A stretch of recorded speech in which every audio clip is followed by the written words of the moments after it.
I think one of the great roots of God at the moment is that religion is so under attack, that the Christian religion in particular is so under attack, and traditional values, the traditional churches ideas were closed. The priests refused to speak. We reached out to priests today. They will not come publicly and speak. Even though they've left their flock to fend for themselves against the wolves. So they just portrayed so many. Then when they opened, they segregated, which went against anything that Jesus ever taught. I mean, that's just sacrilegious to segregate. So it's extraordinary times. And that's why I wonder if realizing that there is a chance that God could lose simply under the weight of our choices, whether that would add more energy to our fight. This is a real fight, and we are the last sort of warriors of the human version of God. What do you think, Dylan? I think a lot of things here. It's interesting what you're saying, Michael. It's good what you just said before too, Billy. In Isaiah 59:19, it says, when the enemy comes in like a flood, the Spirit of the Lord will lift up a standard against him. And we see that all through history, and we see it through biblical history as well. It does sometimes seem like that situation is completely dire. And here's the thing about God. He has vested dominion and his rule on the earth through his people.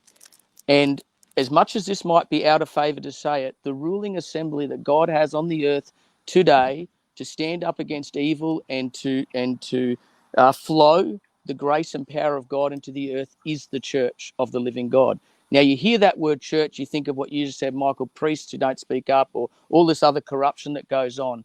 But that aside doesn't take away from the fact that there is a very real organic body that God has designed in this day, in this age, and it's called the Church of God. Really, the Greek word is called the ecclesia, which really means the ruling assembly of called out ones. And Jesus said it like this in the book of Matthew. He said, I will build my church and the gates of hell shall not prevail against it. And so I've often said that the alternative community, the organization that I want to be part of is the one that Jesus promised the gates of hell will not prevail against it. And we can all see right now that the gates of hell are opening up against humanity. I've got some theories and thoughts about why that is happening. I think we've opened the door up in many ways for Satan to run roughshod and to really attack humanity. It says in the scripture that, he will come down with great wrath in the last days. It said he will spew forth out of his mouth a flood that it would even consume the whole earth if that were possible. But as I said before, when the enemy comes in like a flood, the Spirit of the Lord will lift up a standard against him. I'll give you one example. We all know the story, and all of your viewers will know this. And the reason they all know this story is because the fellow who was in it prophesied it to be the case.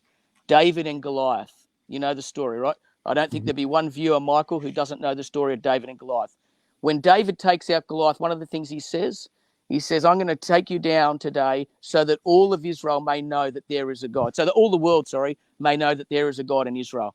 Well, that prophecy has come true. Everybody knows about David and Goliath.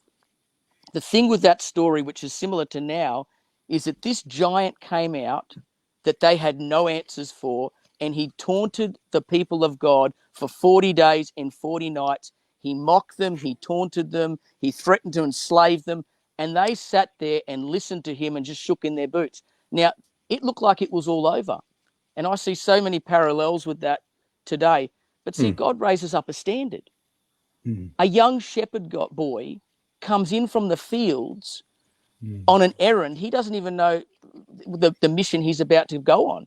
He comes in with some food for his brothers, and he sees this giant, but instead of being afraid and listening to the taunts and the threats, he says, but who is this uncircumcised Philistine who dares defy the armies of the living God? Who is this Philistine outside of the covenant who dares to think that he's going to destroy us? And he had, for him to do that, Billy, everyone came down on him. His brothers said he was proud. They all accused him of all these different things, tried to send him home. But God was raising up a standard. Even Goliath taunted him and said, am I a dog that you come at me with sticks and stones? I mean, what is this? So I'm just telling you, this is what makes me kind of excited in 2023, is when I see the enemy coming in like a flood, I'm going, beauty, where's the standard? And you know what? It's not some kind of bolt of lightning from the heavens. It's going to be people. It's going to be men and women who are empowered by the Spirit of God, who's come out of, who come out of, who come out of left. They come out of left field. You know, they're not the ones that you might expect. And it only Carl Stefanovic. They're not the, exactly. they're not the Sauls, Novak you know, that are Djokovic. sitting there, this King Saul shaking in their boots. They're the shepherd boys. They're the Moses who gets drawn out of the wilderness. They're the Gideon who gets drawn out of the wine press. You know, it only takes a small stone to bring down the lies as well. You know what I mean? It does, Richard, and it just takes a bit of faith and good aim. Incidentally, I'm preaching on Sunday. It's the first time I've preached in a long time in a church. I thought it would have to be a miracle for them to open the doors for me to preach in a church, but miracles do happen, and I'm preaching in a church on Sunday, and what I'm talking about, I probably will come out. But there's a thing that I want to focus on, is that as I look through the scriptures, it's what you keep listening to and believing is what takes you down. That's where the defeat happens. Okay, when David listened, he listened differently. He said, wait up, who's this? You don't defy the armies of the living God. And I've got a few other examples I'm going to include in that as well. And we talk back. David didn't go out and just throw the rock, Richard. He went out and he used his mouth. Well before he slung that stone, he told Goliath exactly what he was going to do to him. You know, Goliath said, I'm going to give your body to the birds of the field and the beasts of the field and the birds of the air. And David said, I'm going to give your body and the host of the Philistines, all of you, I'm giving to the beasts of the field and the birds of the air. He upped the ante. Yeah, the ante. Yeah. Let's definitely take them down in 2023, guys. I think we've got the momentum going. We've got truth on our side. We've got God willing us on. And there are so many good men and women on this earth that we can surely beat these few Noel Hararis and Klaus Schwabs that are scattered around the world. They've got nothing but a little bit of power and money. All we must do is stand up and use our God-given voice and our spirit, and we will win.